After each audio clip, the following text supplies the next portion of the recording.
No, I didn't. Damn it. I didn't even play, actually.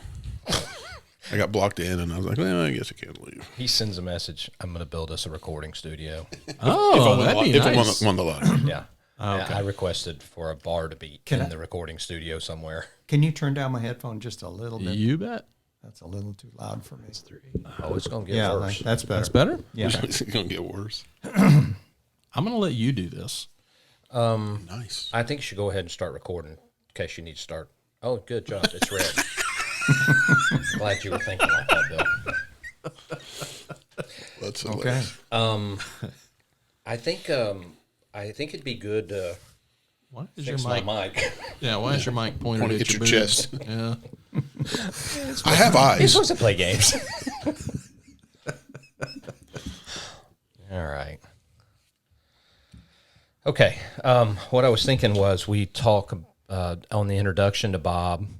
We just kind of give some general background, or do you want to go deep with what I was? I want him to at least tell a little bit of his story that he was telling me. Because there's so many stories. I know, but I mean, he's like the world's most interesting man. Yeah, I agree.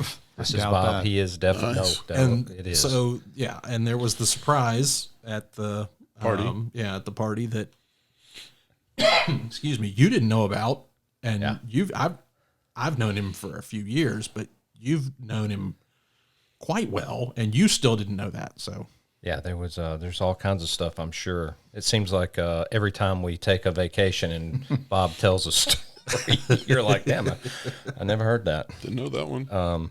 Yeah. So we have Bob on today.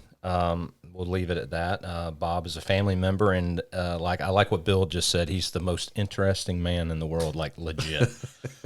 Done a lot of things. You're going to need to cut that. No. That's the best part. The best part is that you don't feel comfortable with it. Yeah, no doubt. So I've known Bob for 30 plus years now, and Bob's got a great background. We'll let him go through that a little bit. Done so much, loves his family fiercely, loves his community fiercely, very, very, very active in his community in all kinds of ways. I think for me, one of the bigger places was when you were involved with the CASA, and CASA is a court-appointed Special advocate for children, and just a tough situation. But Bob, just again, one of those selfless acts where he just digs in and does everything he can to help. So Bob's told us a lot of stories over the years. We've hiked with Bob. that's right. My first time on the Appalachian Trail. But Bob's not a firefighter. No. But Bob has been around the fire service through you for quite a while. Yep. I mean, so that's And that's why he's on the podcast right now. Well, he's got a unique skill set. Bob, why don't you tell us a little bit about your background? Like, I don't even know where you start, because it literally, the stories I hear started probably somewhere when you were 8 or 9 years old. Oh, no, I'm not going to go back that far. Well, basically, I was in college mechanical engineering at University of Missouri, and I dropped out to earn some money and got drafted, ended up being a helicopter pilot, went to Vietnam as a helicopter pilot. Excuse me, came back. There were really no aviation jobs, so I worked as an electrician in a die casting factory for a while, then as a maintenance supervisor for Ralston Purina. Then I finally got a flying job for a company that did computer process control for steel mills. And then one day a guy walked in there, a young fellow, and said, hey, I'm John Smith here, and I'm here to repossess the airplane. So I was out of a job. So I went across the river to Rock Island Arsenal, which is the head of the Army Chemical Command, and I ended up working for them hauling special cargo.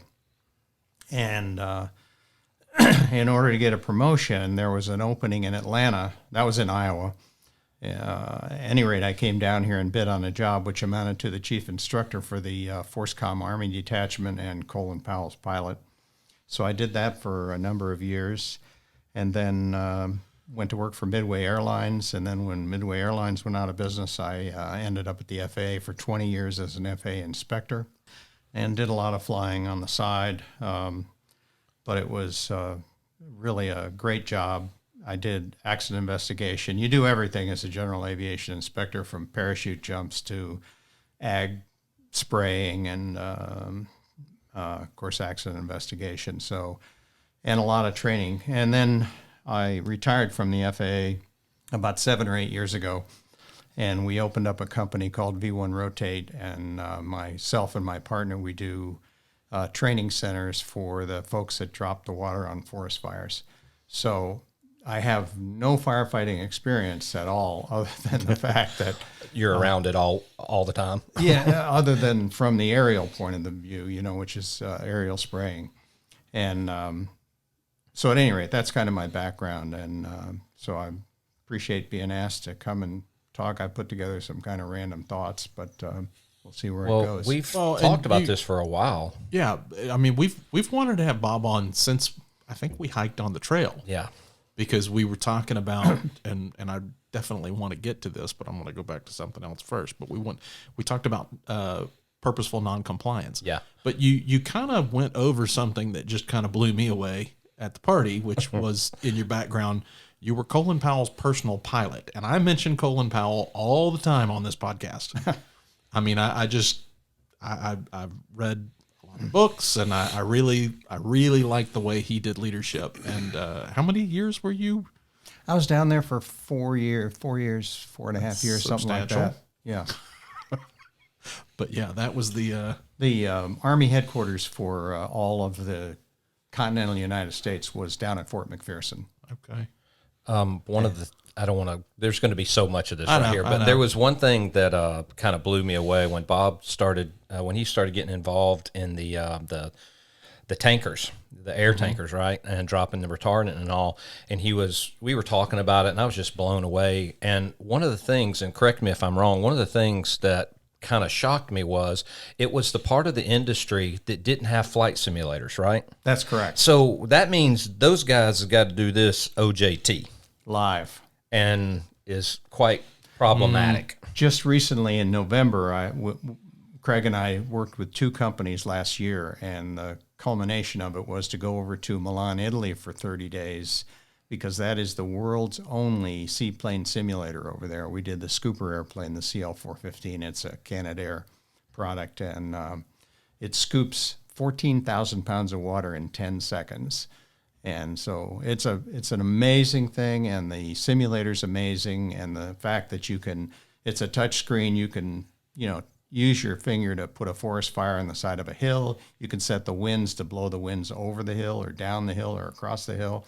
And then the guys can scoop out of the lake nearby and then come over and put the fire out. It's really fantastic simulator. Why Italy?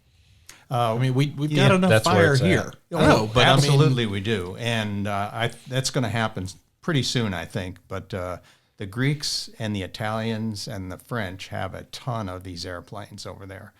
And all of the mountains and the Greek mountains and everything, there's a lot of forest fires there. So that was where the first simulator went in. But they're going to do a 415 simulator, probably in Canada, I would guess, but maybe in the U.S. Either way, it'll be on our certificate. So one of the things, and I don't know anything about flying, but I can imagine you're flying this airplane going towards this forest fire, and you're dealing with some pretty severe updrafts. Yes. Because there's just this tremendous amount of energy that's being released. Right.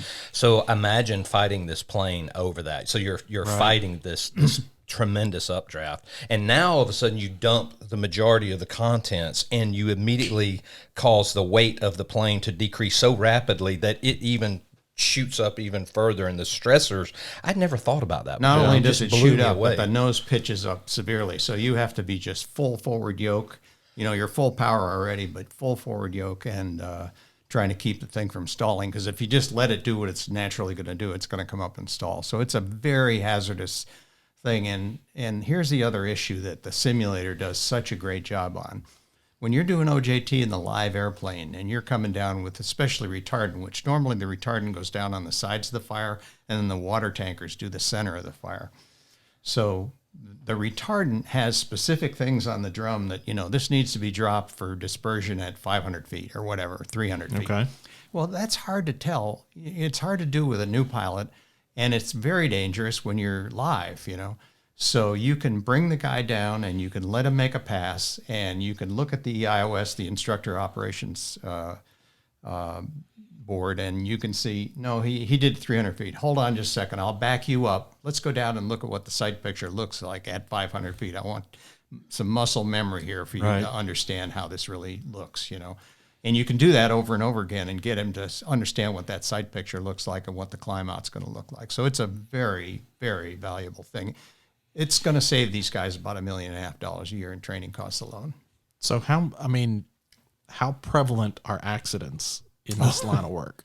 Well, they're prevalent for a couple of reasons. First of all, it's an extremely hazardous environment that they're flying in.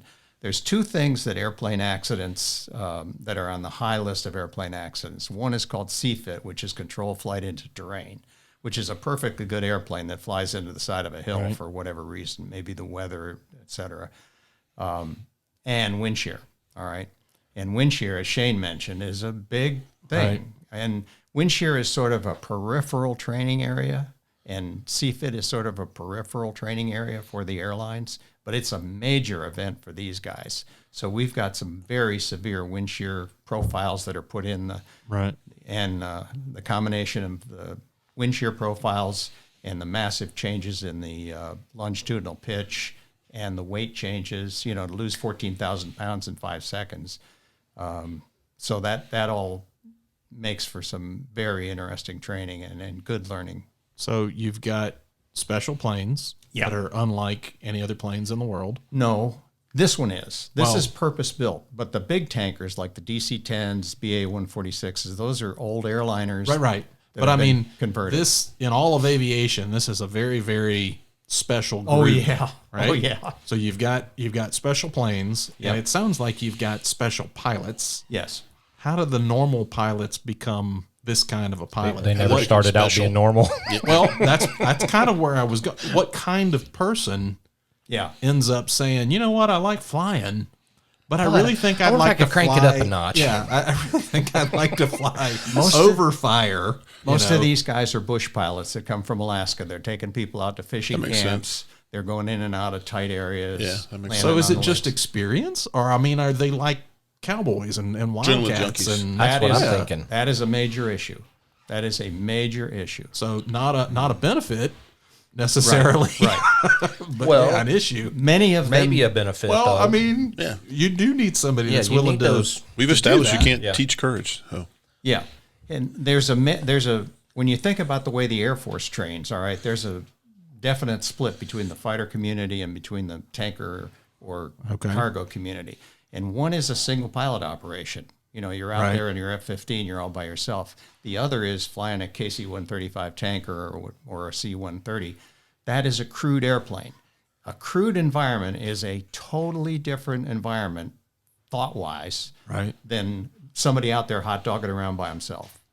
So there's a big conversion there because a lot of these guys are flying like a Twin Otter on floats or something. So they've been flying by themselves, making the decisions, go, no-go decisions by themselves for years. All of a sudden, now they're in a crewed environment. Not only are they in a crewed environment, but they are in a massive operation with water tankers going down the middle, these tankers going down the sides. Are you saying they have a hard time getting along with others? I mean, Some they don't have a play difficult time in the sandbox? Some do not play well with others. well, if you that's think for about sure. it, I mean, the risk benefit is a whole lot different. If it's just one individual, the risk is just to me, and to the plane. Versus a crewed, and you're doing a whole operation, the risk is a lot more catastrophic. Right. So. Plus, you don't want to run into the other airplanes. Right. Are the ones that you're talking about? I've watched a couple videos, on YouTube, and I've seen Always. That should be enough. Yeah. You got it. And You've seen the movie Always, right? It's got to be exactly like it. That's it. But the ones that I was watching had little spotter aircrafts flying in front of them as well. Exactly. Which just, I mean, how many aircraft are you going to clog?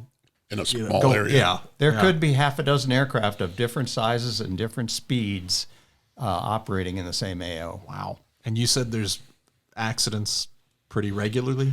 I wouldn't say regularly, but there is an accident rate. Some of it is caused by stress and fatigue of the airplanes because literally they had a DC-10 not too long ago. They pulled the wings right off of it because they were doing 3G pullouts and they shouldn't have been. So there have been some stress and fatigue. And what happened to that crew? Oh, they all died. Sorry. I was not the laughing Yeah, point. I knew exactly where that was. Maybe it was the way he said it. It was the delivery. Yeah. It wasn't But so there is some of that, and there's also some mid-airs, and there is some. The Italians had a very unfortunate accident just about the time we went over there, about a week before we went over to Italy, and they got into a valley and just couldn't make the climb out of the valley after they released and that was in a CL-415 in a tanker airplane, and you could just see they were struggling, couldn't make it out, hit the top of the hill. When you said C, what do you've got video of it? You've got I got a video of it. Wow, it's nasty. I bet. I mean, it's like what we were watching before. Right. So, I mean, are you involved in accident review? I haven't been involved in accident review because normally I'm not a government employee anymore. We do court. You like expert witness? Expert witness stuff, but conceivably we could be, I guess. But I'm not a CL-415 pilot, so I wouldn't be the best one to be in there. Right. Now I could look at structurally, I could look at the management system and see what maybe led up to the accident in terms of peripheral items. Right. So back to the DC-10. Yeah. With the wings that came off. I mean, you said they knew they shouldn't be doing it. Right. And they did it anyway. Yeah. Why? Well, they could have gotten themselves in a situation where they needed all 3G, a 3G pullout to miss the hill in front of them. Right. It's just a very hazardous environment that they fly in. Or it could have been just hot dogging around, Well, and that's where, we've talked about before, and this was really the thing that kind of piqued my interest. The idea of and I'm not saying that's what happened in this one because you don't know, but the whole concept of purposeful noncompliance. When we heard you talk about that, when Shane and I were hiking and we were talking about that whole concept we think is very, very applicable to the fire service. Yes. Because we've got these things that we know we're not supposed to do, or even buildings and situations that we say we're not going to do that, and then something happens, and for whatever reason you end up going back on. You do it. Yeah, you do it. And I'm not, obviously, it's involving people and life and things like that. That can change a decision. But the ones that I'm thinking of weren't that. There wasn't that. It was something smaller that made somebody change their mind. Yeah. And I mean, I don't want to derail the conversation, but in Charleston with the Sofa Superstore, it was a building that a friend of mine, a firefighter, went and talked to some of those guys after the fire, and they said, yeah, we knew that building was dangerous. So is it the fact that when they pulled up, it was a pile of trash that was on fire? Is that the piece that you go, oh, well, this is different, and now I'm going to do what I said I wasn't going to do? Sure. And you end up with a bad result. Let's think about it this way. All of us have, in proximity to our house, a 25-mile-an-hour zone somewhere. If you look at the speed limit that everybody or the speed that everybody travels at, you're going to find that quite a few of the people are above 25 miles an hour. Sure. So what's the reason for that? Well, if you interview them at the end of the 25 zone, you're going to find out, I just keep up with the traffic. I was in a hurry. I had to get somewhere in a hurry. I think it's a ridiculous speed limit. It ought to be 40 miles an hour. There's nothing else around. It's not a school zone. I could go on and on with that. But noncompliance is kind of endemic in the human population. So you have to fight that constantly. It's not something that is an anomaly to just dangerous things.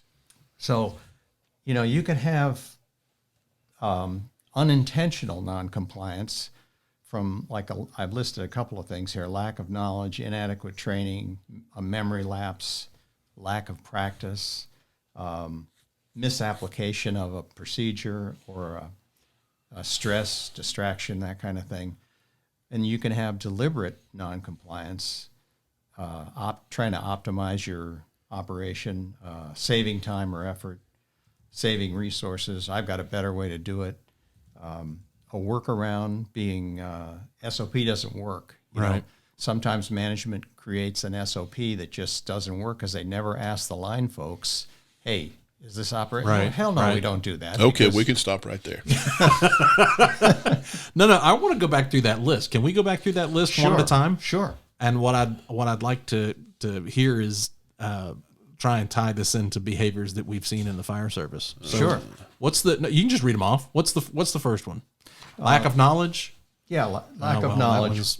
That one's an easy one. I went to a training exercise on Friday where some of our folks didn't know how to operate some gear that they were being Issued. that they had. Well, no, they had been issued it a long time ago. A couple of Yeah. years. In the training, they were supposed to use the gear, and it was very clear they didn't know how to do it. So that's your lack of knowledge. Yeah, that's kind of the header there, and that can involve inadequate training, memory lapse, lack of practice, etc. Okay, so those three, I got you. Those yeah, three yeah, I see fall what under you're saying. that subject. So Yeah. yeah, inadequate training, memory lapse, lack of. So that was lack of practice. Yeah. Memory lapse, we just don't do it enough. Yeah. So you've got the equipment on the truck, but you don't touch it enough. Right.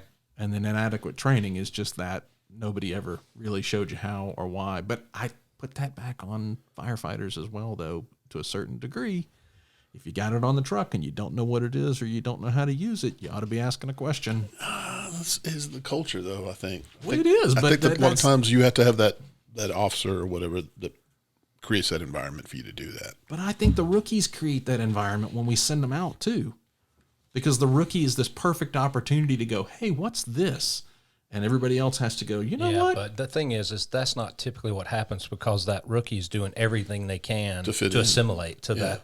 I get it, but And you so don't they're think not going to pick those. Hey, But you I'm don't still think new. that- I don't know anything. You I'm still don't new. I think- don't know anything. you don't think the rookies going out is a little bit of a jolt for the station to It kind of should be. And I think for some it probably is. Yeah. I think it I think does. it does for some, but not all. No, I'm not. You know me. I'm never going to say. We're not about absolutes. All right, I'm going to ask a question. Forcible entry, I'd say in the last 15, 20 years has really become a bigger thing. Yeah. In your beginning of your careers, was it something that was taught and trained on? Oh, no. Exactly. It's something we carried on the truck. It's something we did, but not until the last 15, 20 years did they really start hitting it hard with the gapping and all that kind of thing. These were I think simple I was- tools that we carried on the truck. But I had this conversation with a firefighter one time. He was like, you guys, used to force doors all the time. I'm like, we kicked them. We kicked them. Yeah. We No, didn't do the techniques that kicked- you guys are giving yeah, me taught we now. kicked all the time. Yeah. Right. Front, donkey, whatever. Yeah. Right, Whatever so worked that's for you. an inadequate training, for that same Right. kind of thing. It's like we had the tools, we knew what they were supposed, but it was more fun to kick them, so we kicked them. I do want to kind of put something together, and I know Bill's going to cringe when I go here. Oh, this is gonna be awesome. I know, because we can't haven't wait. had a I like the chance to build-up. really talk about it. But Pavel shared an article with us a few weeks ago, probably a few months ago. Remember the 3 U's? The unwilling, unable, Oh yeah, I've seen and this before. unaware. I don't think he shared it with me, but I've seen this before. It came from, gosh, I can't remember the chief's name. I'm not even going to try to mess it. Vince. I got it from Sobieski. Wherever. Anyway, the purposeful nine. As soon as I started to hear about the 3 U's, and the purpose of it was this, it was a guiding tool for new officers or whatever to kind of gauge what this. Why thing are that they just happened, having the right, issue? This non-compliance event took place, and let's start to figure out why. So it goes through the unwilling, unable, unaware, and that kind of gets into the purposeful non-compliance, even though. What we talked about years ago about the purposeful non-compliance, I keyed on not the unable or the unaware, It's it was the unwilling. unwilling. Yeah. And that was the individuals we were pinpointing at that time. I remember this person vividly. Right. And I just remember this conversation took place at the beach. I'm almost positive that's where Yeah. we started it. I shared it with Bill and we, that whole that purposeful non-compliance, whether it's I know better than you, the policy's not written correctly, it won't happen to me, all those kind of things. Right. And I think for the fire service, to me, they're all dangerous. When I say these unfortunate, unintended events that take place, but when you need to kind of peel it back to how we got there. Like, was it truly an unwilling piece, or was it like unaware? I can deal with a little bit better. You know what I mean? Sorta. Yeah. No, I'm I mean, taking very ignorance broad is ignorance. strokes here. unable. You should know that before, so we shouldn't have gotten ourselves. But that true unwilling individual is the one, to me, that is probably the most dangerous in the emergency and on the fire ground, really. I agree. Well, between, once you get through the non-compliance because of unintentional or deliberate, you can go on to the last bucket there, which is cultural, and that is, which I think is one of the most dangerous, is the normalization of deviance. Oh, we always do that. We always work around that particular thing. It works right up until it doesn't. Right. Yeah. And what we say, you don't get to pick when it doesn't. That's right. And emulating superiors, if you have a training captain or something on the line, and he's doing that, shows you how to make an approach, and whether that you shouldn't be doing it in. And again, pardon my ignorance of the firefighting business here, but I'm just going to relate this to aviation.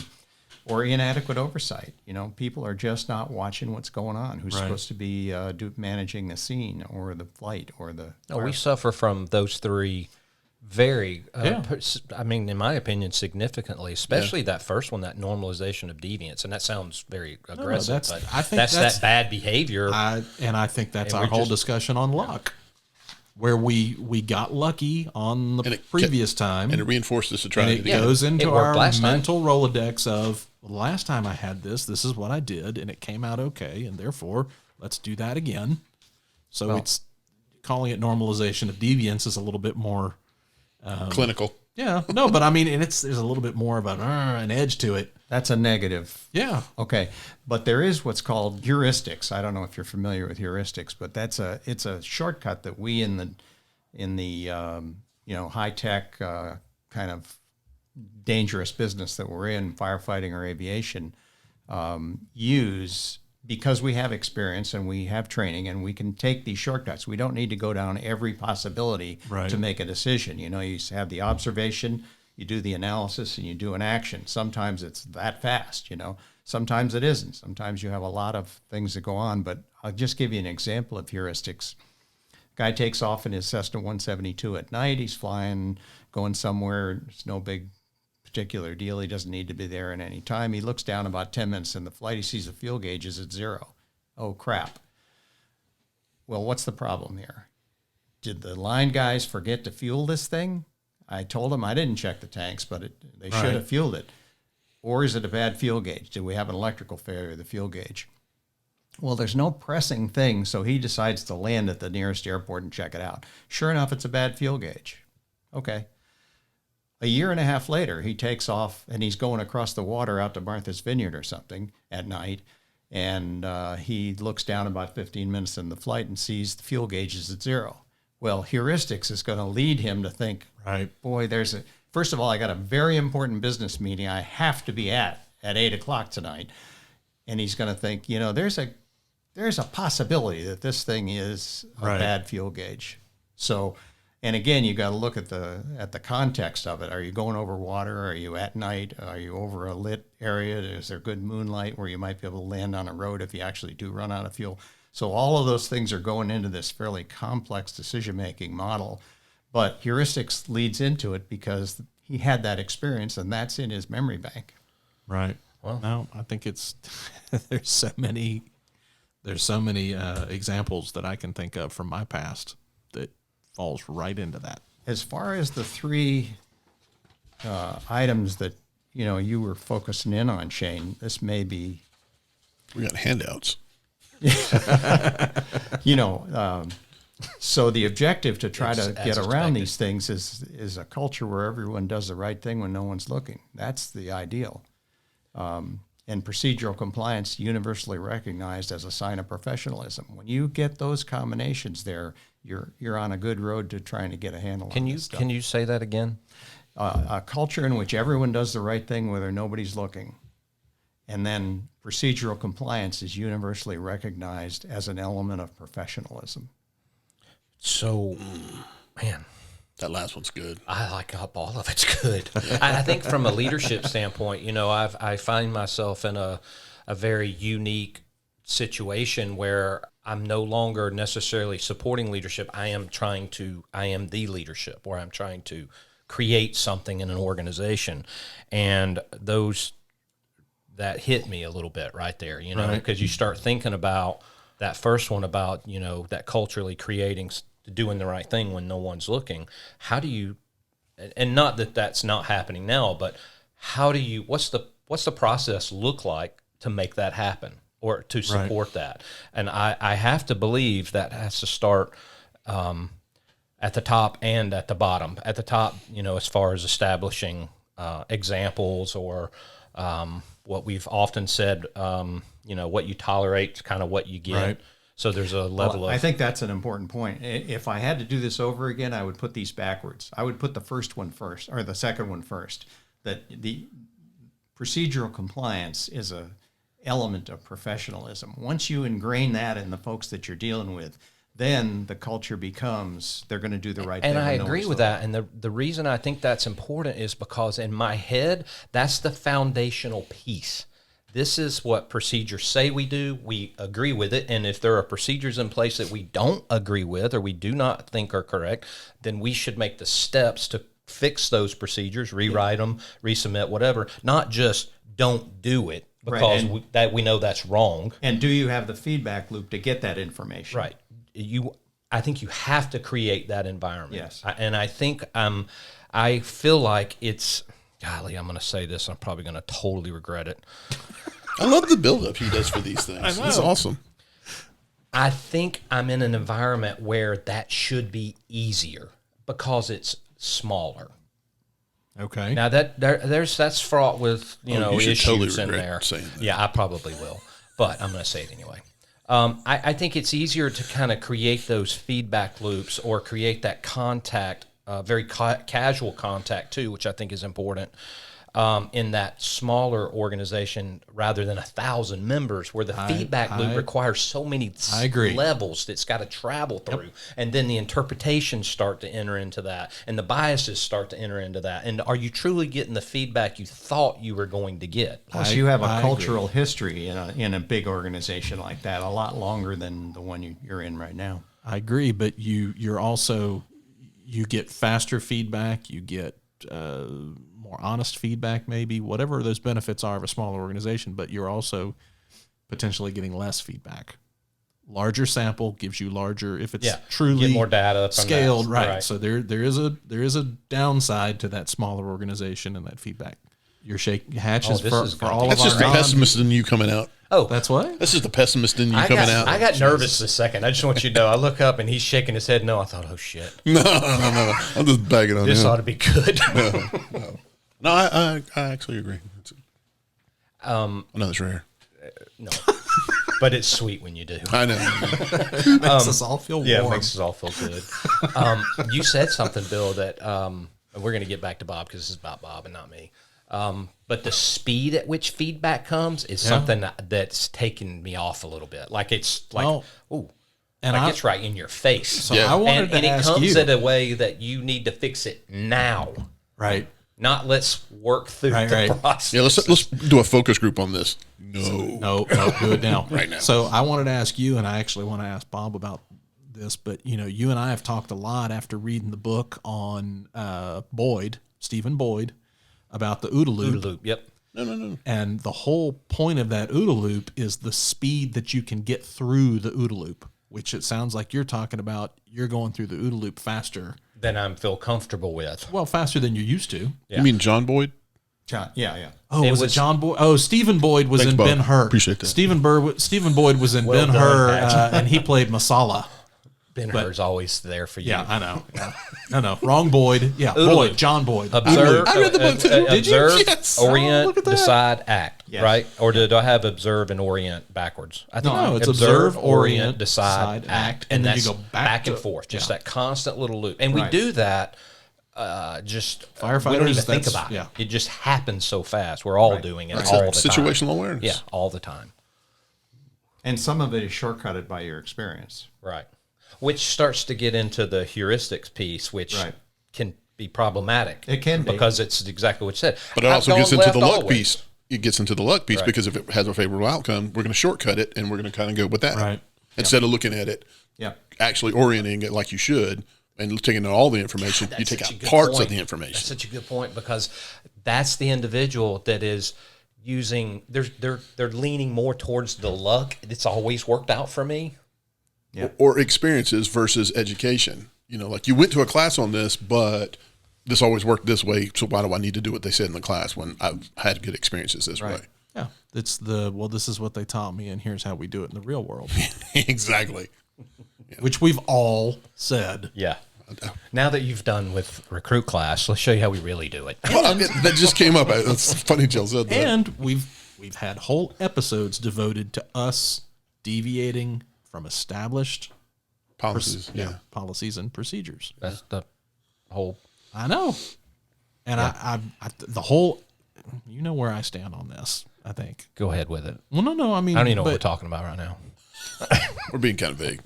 The last time we dipped our toe in the breaking policies thing, it didn't go well, and we didn't put the episode out. Oh, so stop here. Right. I mean, I'm not trying to derail us there, but that is purposeful noncompliance, and I have done it before. Yeah. But I think there was also a component, and Bob, get in here when you can. Golly, that's probably should. There was a. And I hate to put it this way, but it was an accepted risk. I knew what I thought might happen if this doesn't work out, and I still did it anyway. And this was having an action, going to do something, and there was clear policy says you do not do that. But there at some point. So let's take the DC-10. You said there's a possibility that they got into something that they weren't anticipating, and they had to make the plane take the 3Gs. And I have no idea, but let's just say there was a crew on the ground in trouble, and they were the only plane anywhere near. Yeah.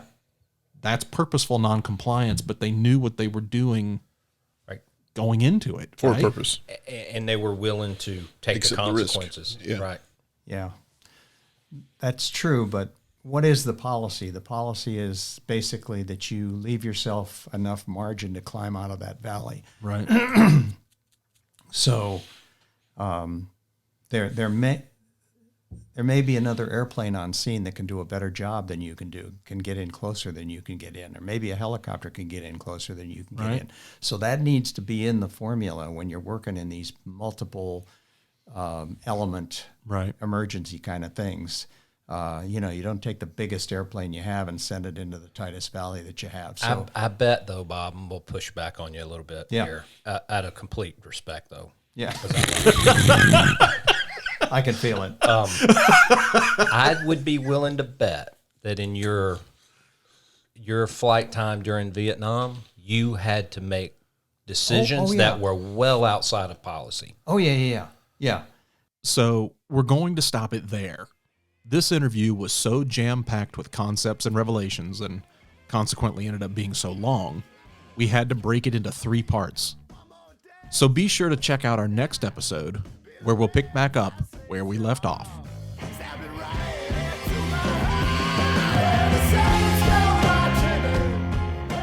Combustible is available on iTunes, Spotify, Google Play, Stitcher, Amazon, and everywhere else you listen to podcasts. Subscribe to Combustible to make sure you don't miss out on an episode. Follow us on Facebook so we know how many of you listeners there are out there. And you can check us out online at combustibleThePodcast.com. As always, we would like to thank the Golden Dogs and True North Records for letting us use their song Saints at the Gates for our theme music. You can find the Golden Dogs music on any streaming platform. Thanks for listening, and we'll catch you later.